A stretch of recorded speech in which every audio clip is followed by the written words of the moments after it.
Bonjour à tous et bienvenue sur la chaîne. Aujourd'hui, on va parler d'un sujet qui fait trembler toute la Méditerranée depuis quelques semaines. L'Algérie a littéralement choqué la région avec le déploiement massif et ultramoderne de sa flotte navale. Oui, vous avez bien entendu. La marine algérienne, qui était déjà respectée, vient de passer un cap historique et de surprendre absolument tout le monde, de l'Espagne à la France, en passant par l'Italie, le Maroc et même les grandes puissances qui surveillent la zone. Préparez-vous, parce que ce que je vais vous raconter va vous laisser sans voix. Tout commence en septembre dernier, quand les radars et les satellites ont capté un mouvement inhabituel au large des côtes algériennes. Les analystes militaires occidentaux ont d'abord cru à un exercice classique, mais très vite ils ont compris que ce n'était pas du tout ça. L'Algérie a sorti simultanément plus de 20 navires de combat de classe mondiale, et pas n'importe lesquels. On parle de corvettes C-28 à équipées de missiles supersoniques YJ-83 et YJ-12, de frégates kilo modernisées avec des missiles calibre, de sous-marins de type 636 équipés de torpilles lourdes et de mines intelligentes, et surtout, de la nouvelle frégate Meko A2 de dernière génération, livrée par l'Allemagne, qui est considérée comme l'une des plus puissantes en Méditerranée occidentale. Mais ce n'est pas tout. En parallèle, l'Algérie a déployé sa nouvelle base navale ultra-secrète de Gigel, qui est maintenant opérationnelle à 100%. Cette base peut accueillir des dizaines de navires et des sous-marins nucléaires si nécessaire, avec des systèmes anti-aériens S-4 et Pantsir S-1 qui protègent le ciel. Les images satellites montrent des dizaines de radars à balayage électronique de nouvelle génération, des hangars blindés, des installations de maintenance pour des centaines d'hélicoptères et des drones de combat. C'est du niveau des plus grandes bases russes et chinoises. Et là où ça devient encore plus impressionnant, c'est quand on regarde les exercices qu'ils ont menés. L'opération « Mur de fer 2025 » a vu la flotte algérienne simuler une guerre totale en Méditerranée, lancement simultané de plus de 200 missiles anti-navires, interception de drones par des systèmes Tor M2, tir de calibre depuis les sous-marins en immersion, et même un tir d'essai d'un missile balistique à courte portée qui a atterri à plus de 400 km dans la zone de tir algérienne. Les observateurs occidentaux ont été sidérés. Même les journaux américains comme le Naval News ont titré « L'Algérie devient une puissance navale dominante en Méditerranée ». Pourquoi est-ce que ça choque autant? Parce que depuis des décennies, la marine algérienne était vue comme une force défensive, capable de protéger ses côtes, mais pas de projeter une puissance offensive. Aujourd'hui, avec ses acquisitions massives et ses exercices d'envergure, Alger montre clairement qu'elle peut contrôler une partie entière de la Méditerranée occidentale, et même menacer des cibles très loin de ses côtes. Le Maroc, qui a toujours été le rival historique, est maintenant en position de faiblesse navale totale. La France, qui avait l'habitude de patrouiller tranquillement en Méditerranée, se retrouve avec un voisin qui dispose d'une force navale plus moderne que la sienne dans certains domaines. Et ce n'est pas fini.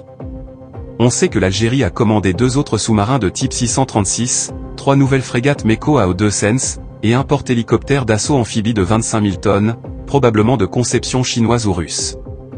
En 2026, la marine algérienne sera capable de projeter une force de 40 navires de combat majeurs, ce qui la placerait au 3e ou 4e rang mondial hors des superpuissances traditionnelles. Les experts parlent déjà d'un « choc algérien » en Méditerranée. La Russie et la Chine, qui ont fourni une grande partie de l'armement, ont envoyé des conseillers sur place pour former les équipages.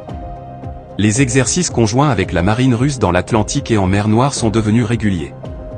Même l'Iran a proposé une coopération, et l'Algérie n'a pas fermé la porte.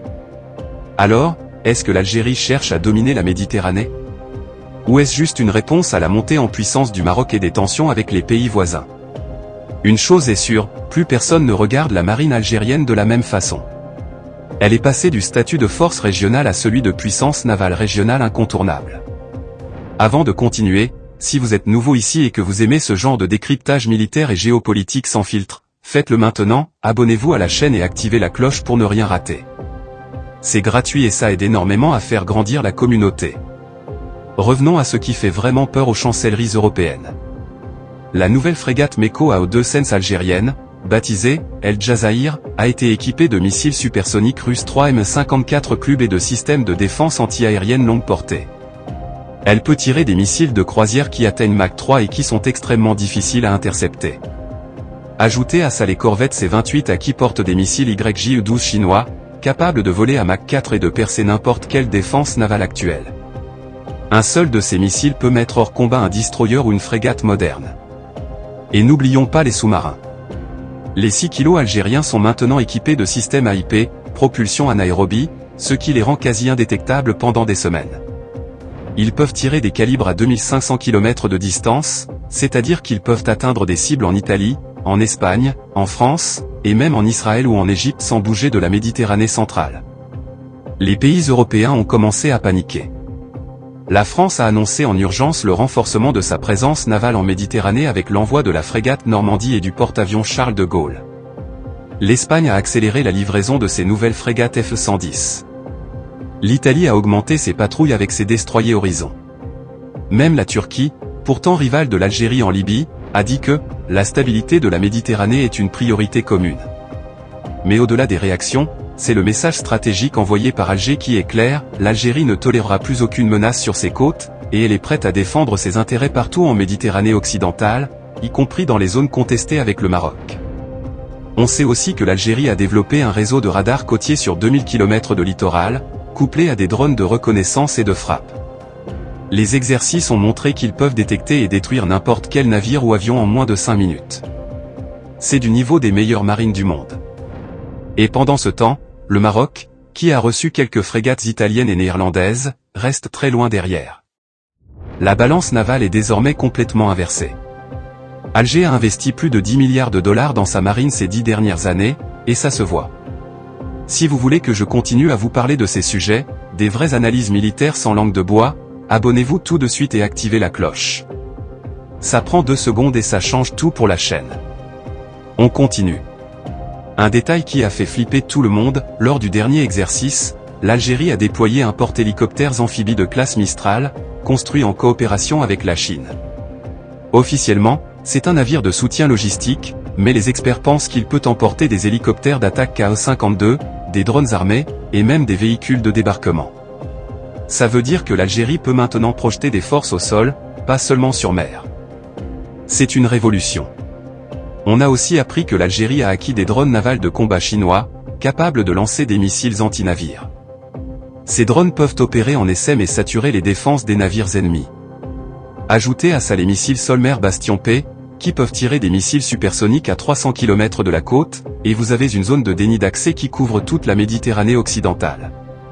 Les analystes de l'OTAN parlent maintenant d'un « arc de tension » qui va de Gibraltar jusqu'à Tripoli, et au centre de cet arc, il y a la marine algérienne.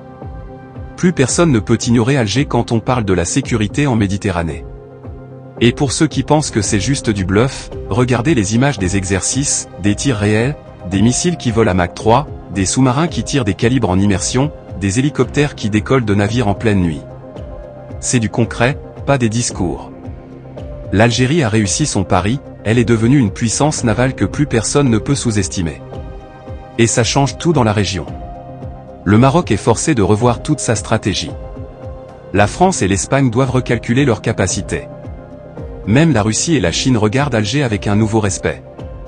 Avant de conclure, si vous voulez rester au courant de tous ces bouleversements géopolitiques et militaires, abonnez-vous maintenant et activez la cloche. On va continuer à décortiquer tout ça ensemble.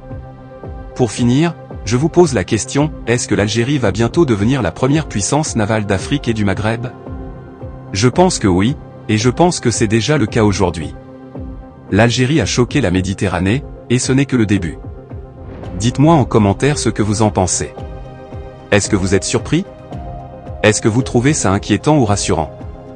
Laissez votre avis, ça m'intéresse énormément.